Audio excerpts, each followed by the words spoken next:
Salam, perkenalkan nama saya Metius Wangge, NIM 20320093. Kali ini saya mempresentasikan tugas anatomi dari pertemuan 1 sampai 7.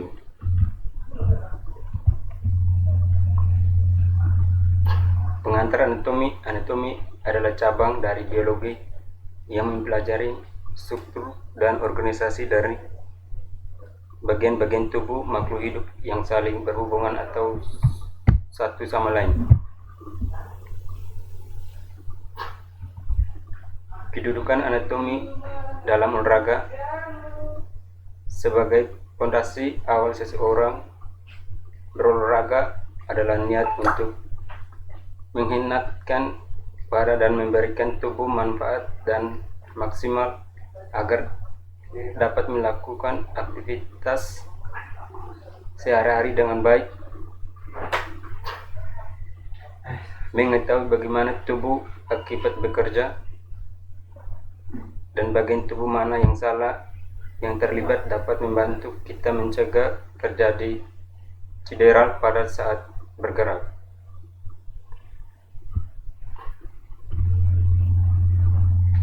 Istilah umum dalam anatomi berasal dari bahasa Yunani yang berdiri dari dua suku.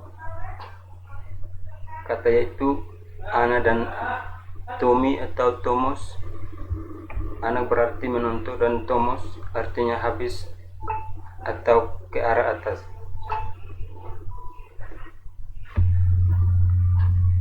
Anatomi manusia menggunakan daftar istilah sendiri yang kebanyakan diambil dari bahasa Latin dengan arti yang spesifik. Istilah anatomi merupakan hasil kesepakatan dari ahli-ahli anatomi sedunia yang dikenal sebagai terminologi anatomik.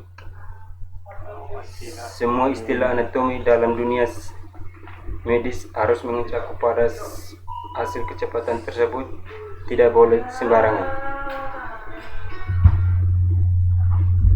Pertemuan kedua, osteologi, berasal dari bahasa Yunani osteo yang berhasil tulang dan logos yang berarti ilmu. Makna osteologi adalah peran dalam anatomi yang mempelajari tentang tulang. Fungsi tulang pada manusia. Tulang berfungsi untuk melindungi organ internal, menyimpan dan melepaskan lemak, memproduksi sel darah, menyimpan dan melepaskan mineral, memfasilitasi gerak dan menyangga tubuh.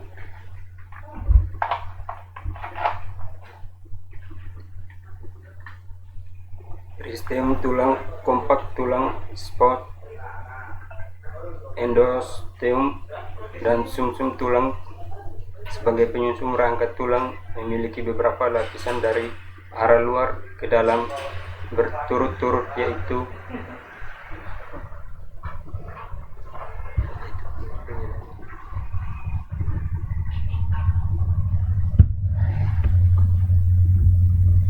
pertemuan ketiga, jenis-jenis tulang.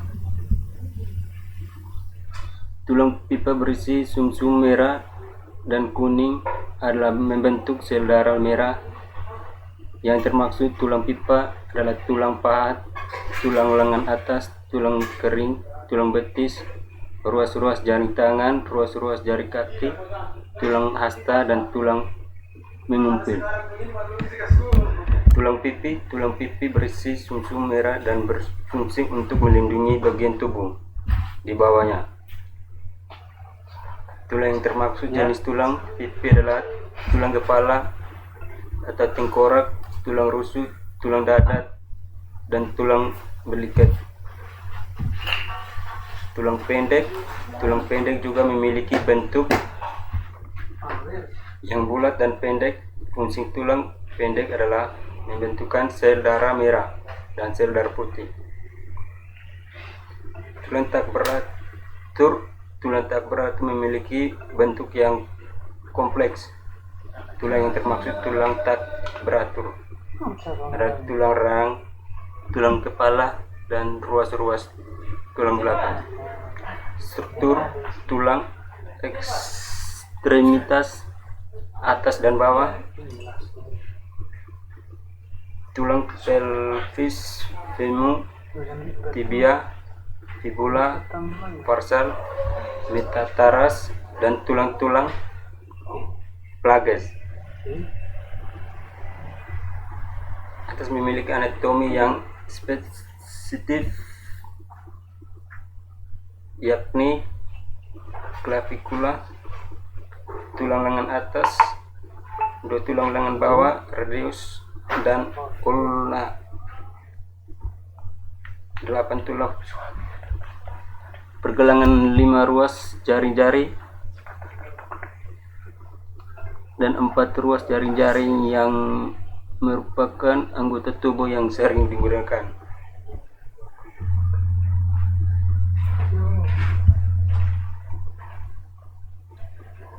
Pertemuan keempat, artologi berasal dari bahasa Yunani, yaitu arton yang berhasil sendi, dan logos yang berarti ilmu dari bahasa Latin yang berarti wal sendi, atau bisa disebut dengan articulation. Jadi artologi adalah ilmu yang mempelajari tentang sendi. Sendi adalah hubungan antara dua atau lebih komponen kerangka tulang.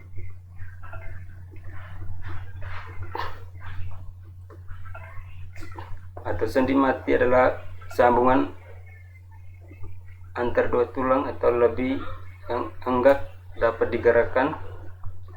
Contohnya adalah sendi yang ada di antara tulang tengkorak sutura.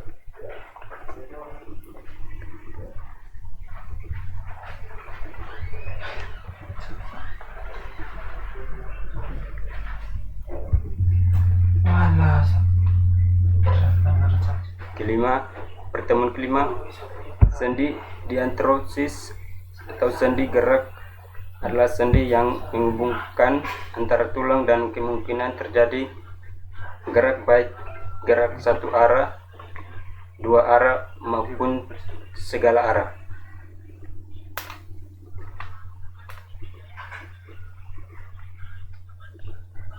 Sendi mengandung cairan sinovial yang berfungsi sebagai pemula sendi.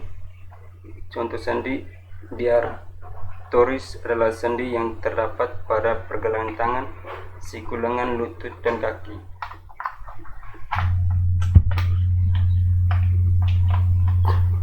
Pertemuan keenam, miologi adalah ilmu yang mempelajari pembagian jenis letak, origo, insertio, function, inervasi, dan vaskularisasi otot-otot. Otot adalah sebuah jaringan dalam tubuh manusia dan hewan yang berfungsi sebagai alat gerak aktif yang menggerakkan tulang.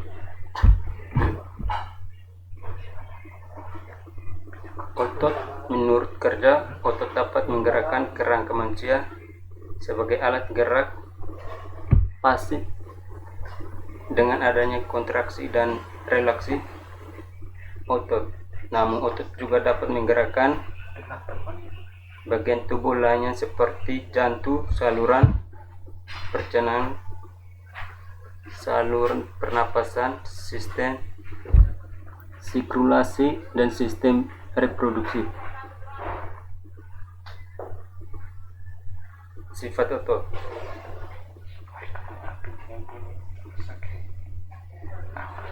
Ada 3 jenis sifat otot. Yang pertama,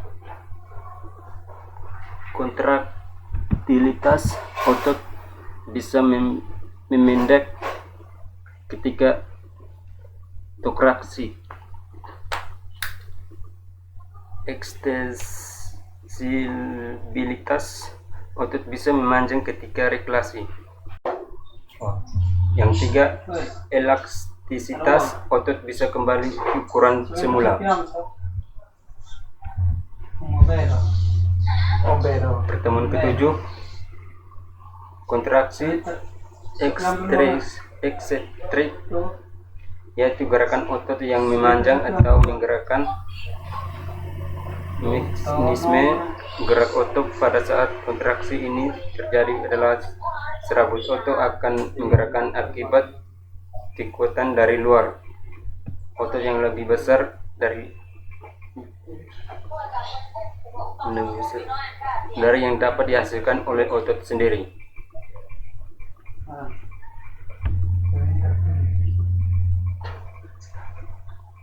Kontraksi ini sering dikenal dengan kontraksi astatis. Kontraksi ini tidak menimbulkan otot memanjang atau memendek dan tetap pada panjang seperti pada kondisi normal. Gerak otot ini meliputi gerakan otot antagonis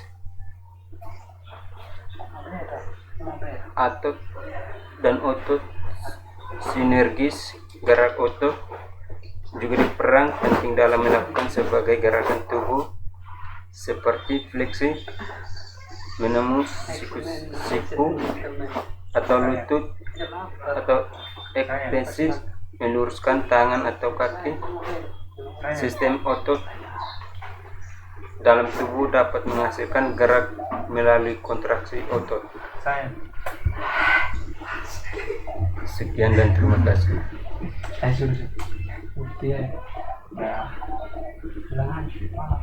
Mana?